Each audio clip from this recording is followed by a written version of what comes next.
Good morning, শুভ সকাল সবাইকে। তো নতুন একটা ব্লগ নিয়ে আবার চলে এসেছি। 2-3 দিন বড় কোনো ভিডিও দেওয়া হয়নি, তাই ভাবলাম যে আজ একটা বড় ভিডিও দিই। এখন আমি বাপের বাড়িতে রয়েছি, আর এখানে আমার বেটুও ঘুম থেকে উঠে গেছে। ওরা আমার পাশের বাড়ির একটা ভাইপো আছে, ও আর আমার বেটু এখন খেলা করছে। আর সকাল থেকে প্রচণ্ড পরিমাণে বৃষ্টি হয়েছে, দেখো পুরো সবুজ। দাঁড়াও আমি তোমাদেরকে ব্যাক ক্যামেরা করে দেখিয়ে দিচ্ছি। এত বৃষ্টি হয়েছে যে বৃষ্টির আওয়াজে আমাদের ঘুম ভেঙে গেছে। উঠে গেছি ওই 7টা সাড়ে 7টা নাগাদ, এখন বাজে 9টা। ওই ততক্ষণ পর্যন্ত বিছনা ছাড়িনি, এখনও ব্রাশ ট্রাশ কিছুই হয়নি, সব করব। ঘুম থেকে উঠেই ভাবলাম যে একটা ভিডিও শ্যুট করে রেখে দিই আগের থেকে। তোমাদেরকে আমি ব্যাক ক্যামেরা দিয়ে দেখিয়ে দিচ্ছি। তারপর বাইরে যাচ্ছি, দেখো কতটা বৃষ্টি হয়েছে, একদম পুরো জল জমে গেছে। এই দেখো দেখো পুরো গাছগুলো, বুঝতে পারছো নিশ্চয়ই। এটা যেহেতু জানলাটা আছে সেজন্য মানে এগুলো আসছে। এই যে দেখো, ওই যে আমাদের ভলু ওখানে বসে রয়েছে। বৃষ্টি হচ্ছিল যখন, তখন আমাদের বাড়ির ভেতরটায় ঢুকেছিল। বৃষ্টি যেই শেষ হয়েছে ওখানে চলে গেছে ঠান্ডা হাওয়া নিতে।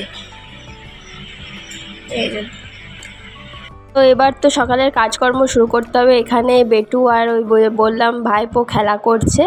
আর সকালবেলা একবার গাছটা দেখো, মানে এত সুন্দর লাগছে। আমি আবার এরকমভাবে নাড়াচ্ছি যে যাতে সেই জলগুলো যেমন বিন্দু বিন্দু হয়ে রয়েছে, যেমন ঝাঁকিয়ে নিলে পড়ে, সেরকম আমি করছি। আমার খুব ভালো লাগে। এই যে মায়ের এখানে পুরো উনুন জ্বলছে, উনুন ধরানো হয়ে গেছে। আর এখানে আমাদের পোস্ত গার্ড দিয়ে দাঁড়িয়ে আছে। কিরে, কি হয়েছে? আর তোমার বন্ধুটি কই? তোমার বন্ধু কই? বন্ধু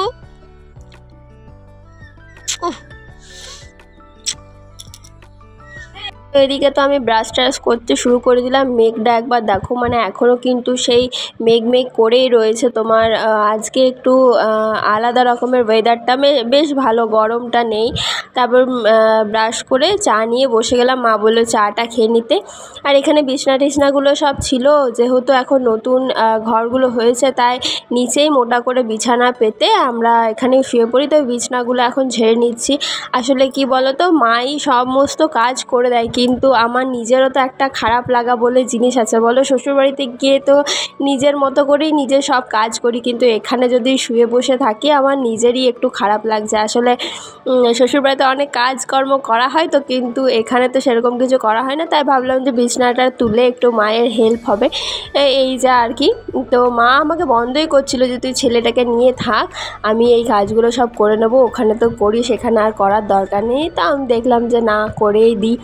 তারপরে কি বলো তো, আমাদের ওইদিকে মায়ের একটু কাজকর্ম বেশিই থাকে, যেহেতু আমাদের বাড়িতে ছাগলও আছে, সেজন্য মাকে সকাল দিকে ওদের যত্ন করতে হয়। তারপর পোস্ত আছে, ওকে খাবার টাওয়ার দেওয়ি অনেক কিছু আছে। তো সেজন্য আমি ভাবলাম যে আমি বাড়ির কাজগুলো করে দিই। আর এখানে দেখো এই ছাগলটা রয়েছে না, এটার না আজকে বাচ্চা হবে। তো সে ওই জন্য মানে কোথাও যাচ্ছে না, এখানেই ঘোরাঘুরি করছে। তো বাচ্চা হলে তোমাদেরকে দেখাবো যে কখন হবে। তো দেখো কেমন দাঁড়িয়ে আছে ও, আর মনে হয় একটু পরেই হয়ে যাবে। তো চলো দেখি কতক্ষণ পর্যন্ত হচ্ছে। তো বললাম না বাচ্চা হবে, তো কিছুক্ষণ পরই ওই আধ ঘন্টার মধ্যেই দেখো ছানা হয়ে গেছে আর একটা মেয়ে হয়েছে। খুব ভালো লাগলো। কেমন লাগলো তোমাদের অবশ্যই কিন্তু জানিও।